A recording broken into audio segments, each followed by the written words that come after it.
एक बार की बात है कि किसी गुरुकुल में 3 शिष्यों ने अपना अध्ययन संपूर्ण करने पर अपने गुरु जी से यह बताने के लिए विनती की कि उन्हें गुरुदक्षिणा में उनसे क्या चाहिए। गुरु जी पहले तो मंद मंद मुस्कराए और फिर बड़े स्नेहपूर्वक कहने लगे, मुझे तुमसे गुरुदक्षिणा में एक थैला भर के सूखी पत्तियां चाहिए।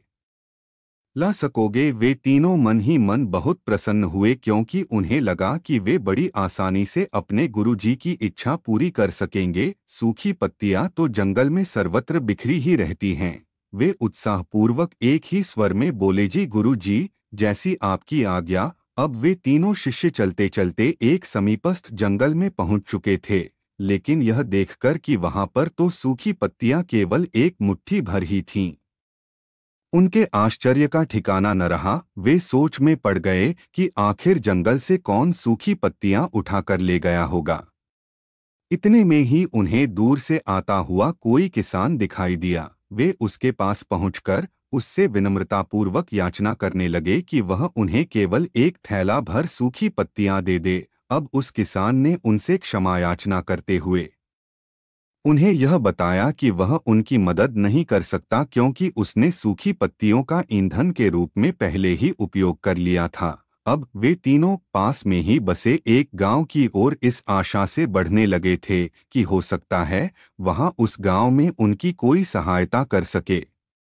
वहां पहुंचकर उन्होंने जब एक व्यापारी को देखा तो बड़ी उम्मीद से उससे एक थैला भर सूखी पत्तियां देने के लिए प्रार्थना करने लगे, लेकिन उन्हें फिर से एक बार निराशा ही हाथ आई, क्योंकि उस व्यापारी ने तो पहले ही कुछ पैसे कमाने के लिए सूखी पत्तियों के दोने बनाकर बेच दिए थे। लेकिन उस व्यापारी ने उदारता दिखाते हुए उन्हें एक बूढ़ी माँ का पता बताया जो सूखी पत्तियां एकत्रित किया करती थी। पर भाग्य ने यहाँ पर भी उनका साथ नहीं दिया, क्योंकि वह बूढ़ी माँ तो उन पत्तियों को अलग अलग करके कई प्रकार की औषधियाँ बनाया करती थी।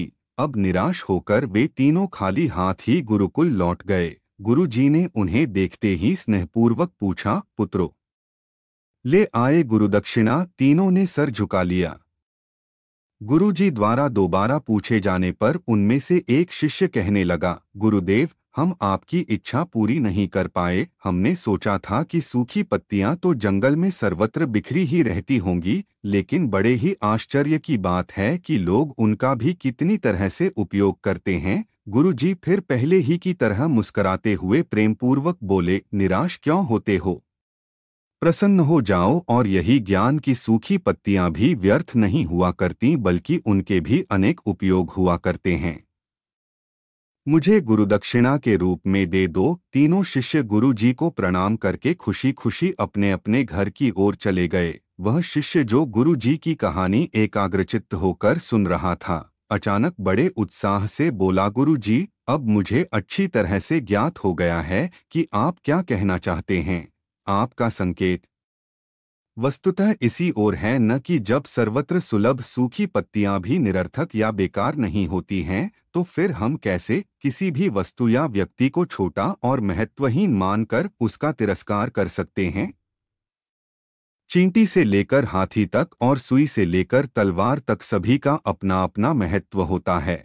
गुरु जी भी तुरंत ही बोले, हाँ पुत्र, मेरे कहने का भी यही तात्पर्य है कि हम जब भी किसी से मिलें तो उसे यथायोग्य मान देने का भरसक प्रयास करें, ताकि आपस में स्नेह, सद्भावना, सहानुभूति एवं सहिष्णुता का विस्तार होता रहे और हमारा जीवन संघर्ष के बजाय उत्सव बन सके। दूसरे, यदि जीवन को एक खेल ही माना जाए तो बेहतर यही होगा कि हम निर्विक्षेप, स्वस्थ एवं शांत प्रतियोगिता में ही भाग लें और अपने निष्पादन तथा निर्माण को ऊंचाई के शिखर पर ले जाने का अथक प्रयास करें।